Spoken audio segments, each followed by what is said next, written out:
Hello, fellow YouTubers. We're going to have some real YouTuber talk today. It's going to be sort of a scatterbrained, like usual Q&A type of back and forth. I've had several questions that people have asked me about being a YouTuber in general and as being a monetized YouTuber now for about a month. So I'm trying something out here. Got the apparatus hooked up, hands-free, so to speak, and I may not be looking at the camera and I may be jiggling a little, but we're going to try this and see how it goes. So it's a nice brisk sunny day outside. I'm on my way to work and God is good, right? What is it like? So that's the main thing.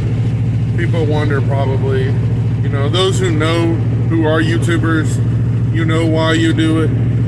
You know, whether it's a passionate desire to just be creative and achieve, make things that you want to share with other people because it's part of your nature, part of your personality. If you're outgoing or introverted, you can still be a YouTuber. Talking to a camera may be a little easier for some and not for others, because whether you're talking to the cold eye of a fish eye of a camera, or whether you're talking to people in person, it can be a little bit daunting. It can be a little bit stepping outside your comfort zone, trying to do things that you don't necessarily feel comfortable doing, whether it's eating on camera, which is something I've never felt comfortable doing, whether it's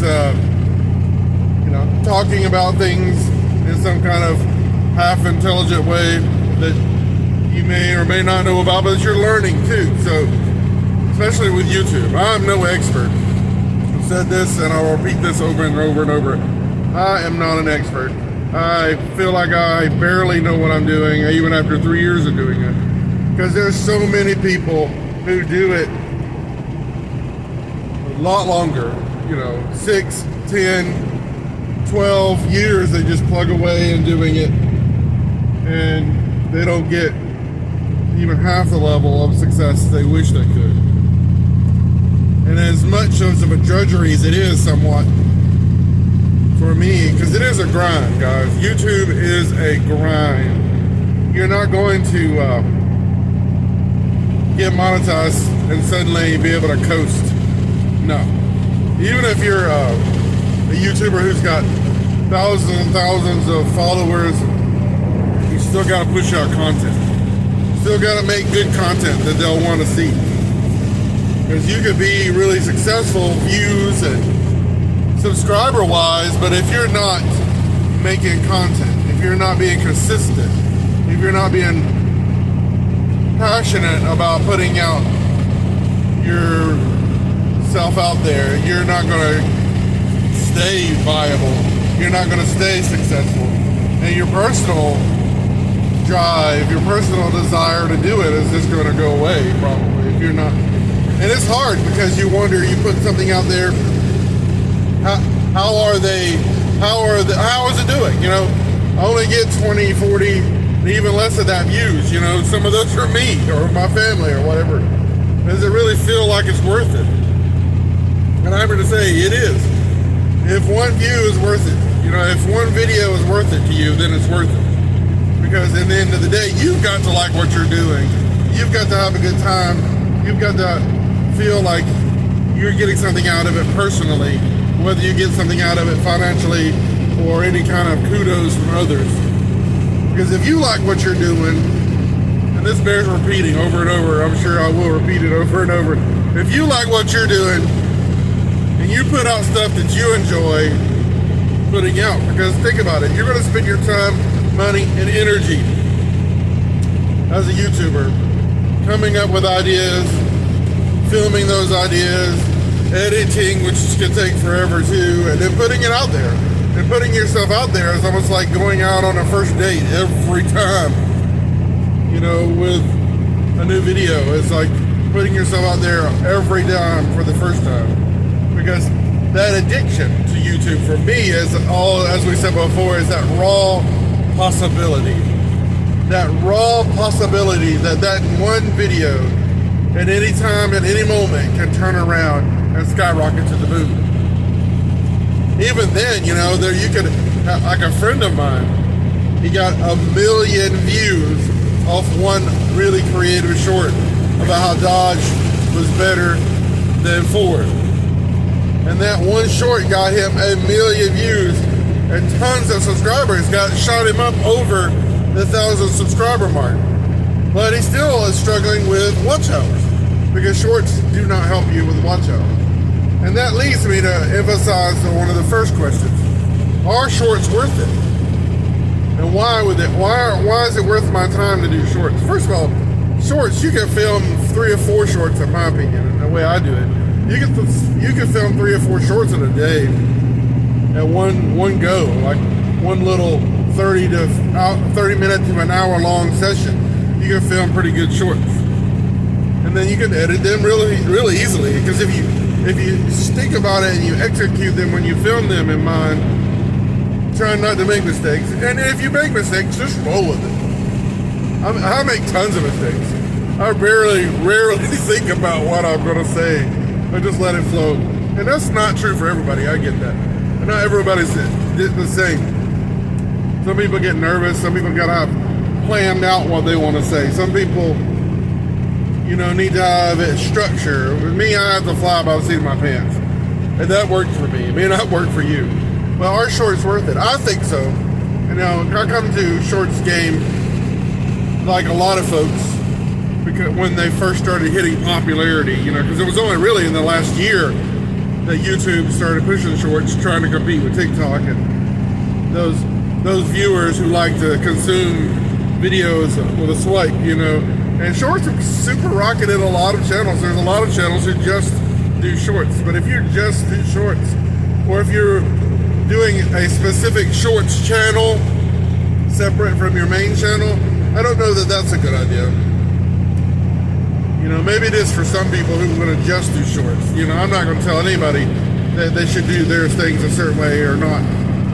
But in my opinion, shorts and your regular content can work hand in hand. You can use shorts to sort of tease and draw people to your main content. Or if you do like I try to do, is a mixture of both. Right now, I've been putting out a short every day, except on Sunday. So 6 days a week, 6 shorts a week. Sometimes more than one shorts if it comes up. Because you could do a timely food review or gear review or whatever your niche is. You could do a timely short in a short amount of time and put it out there. Because you can ride some recent trends really quickly. They're easier to edit on the fly on your phone. You can upload them on your phone. You can even use shorts across other social media spectrum, which is another part of that question. Shorts are useful because you can post them, edit them on your phone, post them on your phone, and publish them to YouTube on your phone. And then you can use them, what I've recently discovered, because of other people encouraging me to do so, that you can use your same raw shorts video and take it to Reels. Take it to Instagram Reels and edit them and post them on Reels. And in the Reels, especially on Instagram, you want to use the hashtags as well, because that definitely is important to put hashtags in the Reels, because that helps you get noticed. And the Reels could bring eyeballs to your channel too. And you can use those same raw video shorts on TikTok, making TikTok videos, just to kind of tap that social media market, as well as, it's a different animal there, but it is useful. The TikTok app is really useful. And also in Facebook, you can make those shorts into Reels or story time in your story in Facebook. So definitely is worth doing, because shorts do draw. Not every short will be successful, and a lot of the time you're going to get a lot of views off the short shelf. You may not get a lot of subscribers, but you may get 6 or 7 subscribers off one short, and that's pretty good if you ask me. You're going to see more people seeing your content and potentially hitting that subscribe button, which is when you make things a lot easier for people. they want to consume a video with a decent topic or food or something that might interest them in a short amount of time, and they might hit subscribe more likely, because it's not taxing their mental capacity. They're seeing something for 60 minutes or less.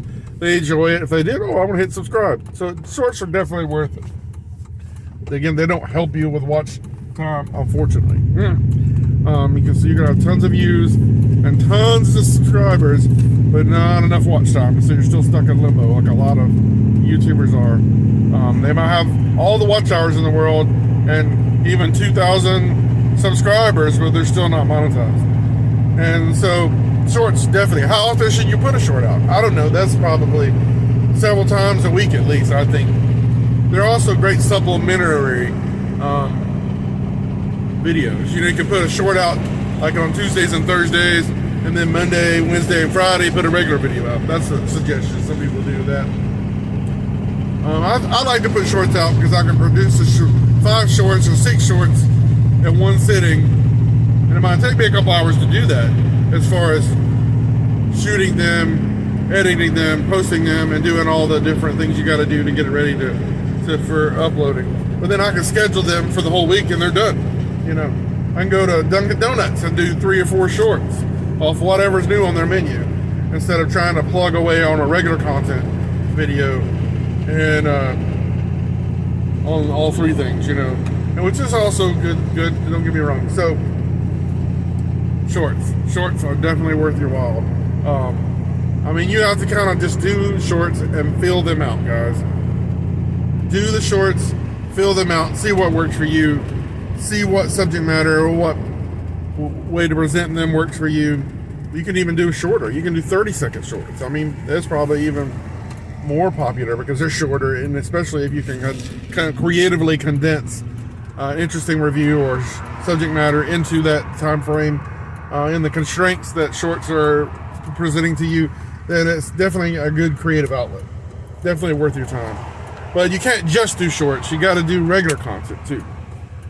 Some people put together a lot of shorts in a regular video, and that can be somewhat successful too. I haven't really got a lot of traction out of that, but you can do that. But if you, as a YouTuber, want A, to get your 1,000 subscribers, and B, also get watch hours, because you don't want to just, hey, I want to get my 1,000 and then worry about watch hours. No, worry about it at the same time.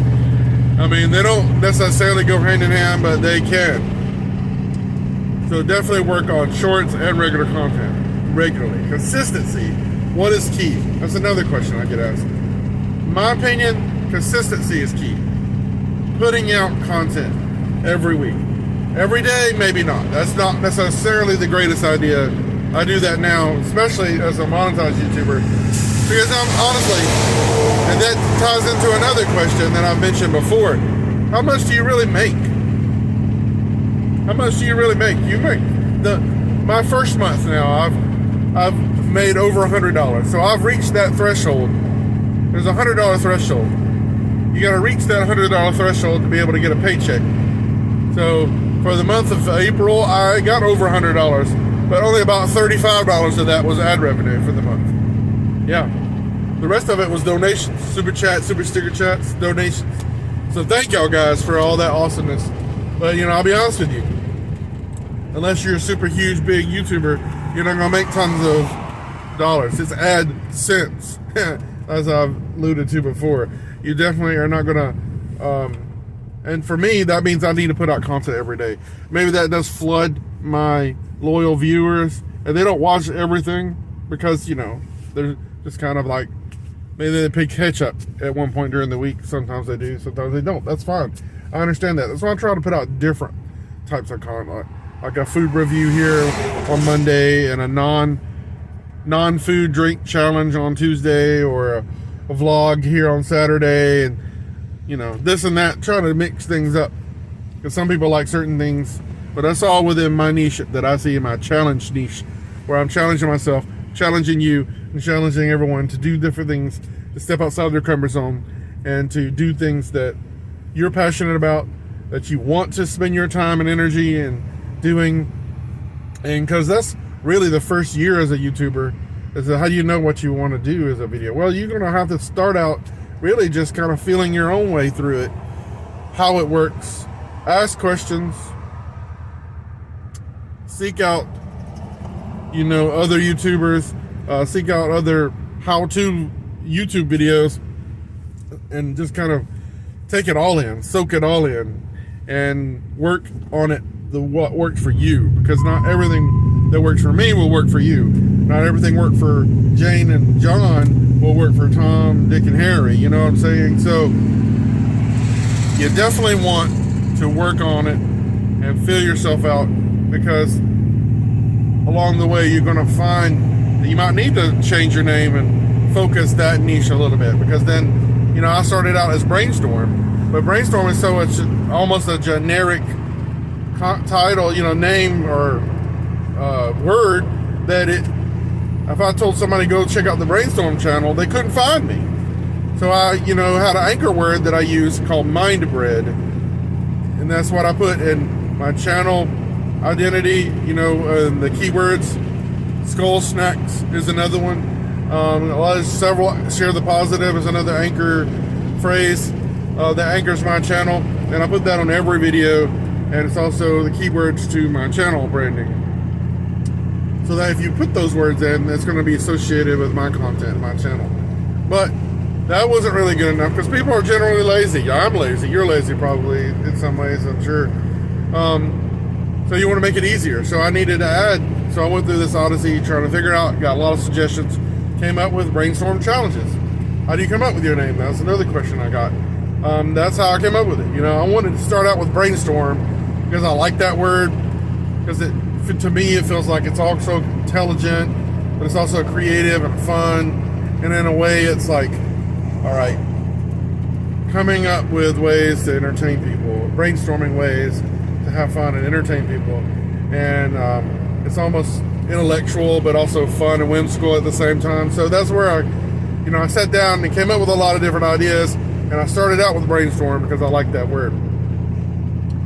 And it's sort of a catch-all word for my personality, because I like to think of myself as witty and intelligent, but also whimsical and silly.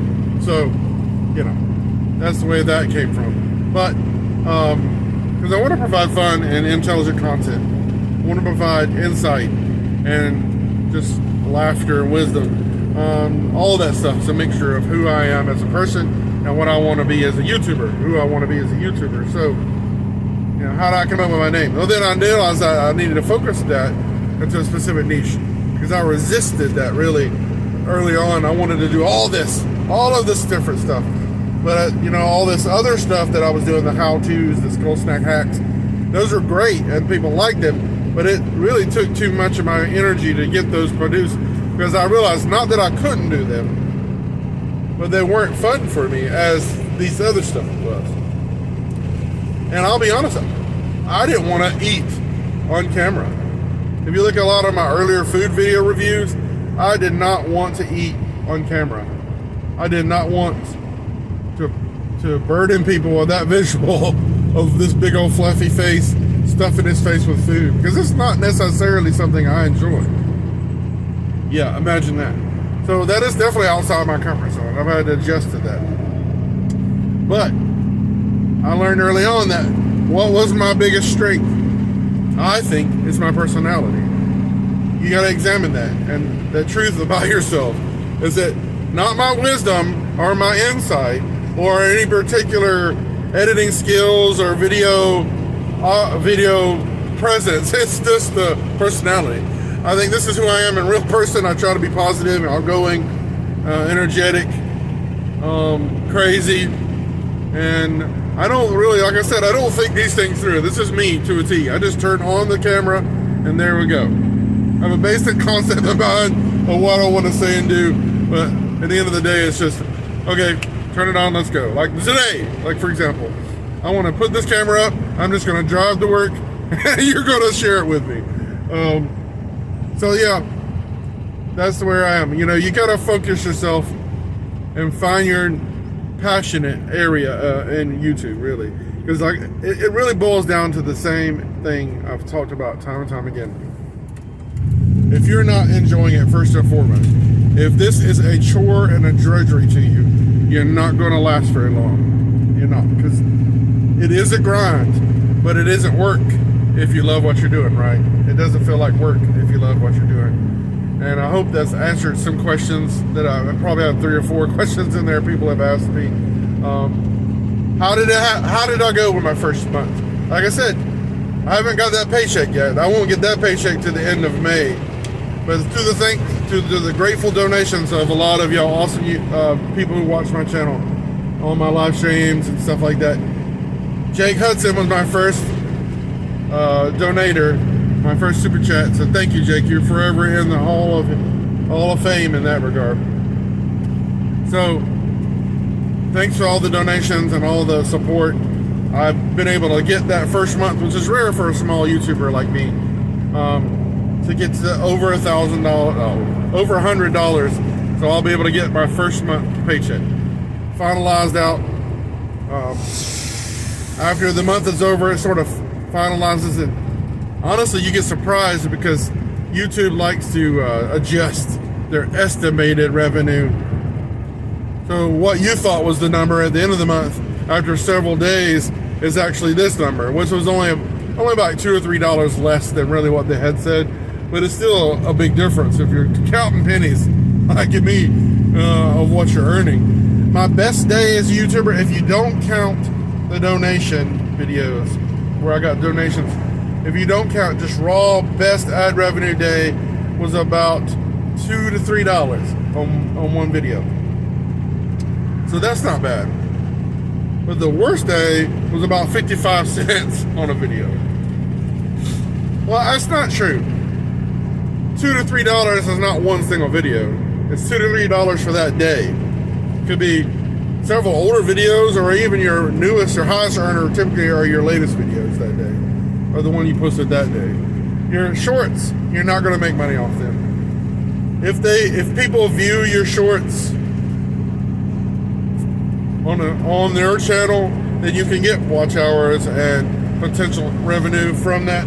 But the majority of your shorts views are going to be off the short shelf, and you're not going to get, I've seen it and I've experienced it, that my highest earner, 1,000 plus views on a short, is only going to get me 3 cents, 2-3 cents maybe in ad revenue.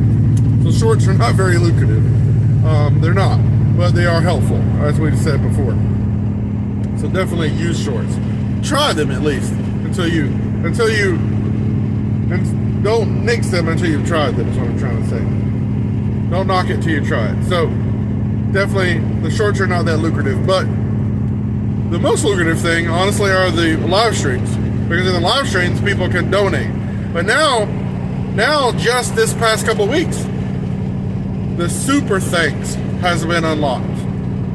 Most YouTubers who are monetized probably have seen that super thanks are on every video now. So you go and watch somebody's video, you can hit that super thanks at any point in time and give them a donation. So the first person who donates any amount of money in one of my videos as a super thanks will get a limited edition Ghostbuster poster. It was the recent Ghostbusters Afterlife. It's a little mini poster, but it was it's a pretty cool poster. It's brand new, and I got that. So someone gave me that, so I want to give it away to someone. So the first person who donates, not necessarily just in this video, but the first person who donates on any video after I post this, anybody who donates will get that poster. I'll send it to you free. So it'll be sort of a door prize for having donated to be my first super thanks donation. So yeah, those are the ways you're going to earn money through YouTube. And eventually, people can sponsor you. I'm trying that out, some micro sponsorships. So if other YouTubers or other people want to sponsor a video of mine, let me know. It could be a very small donation, like $20. And someone else has already done that. So Side Hustle Sam, I'm going to do a video where I eat peanut butter and jelly pizza.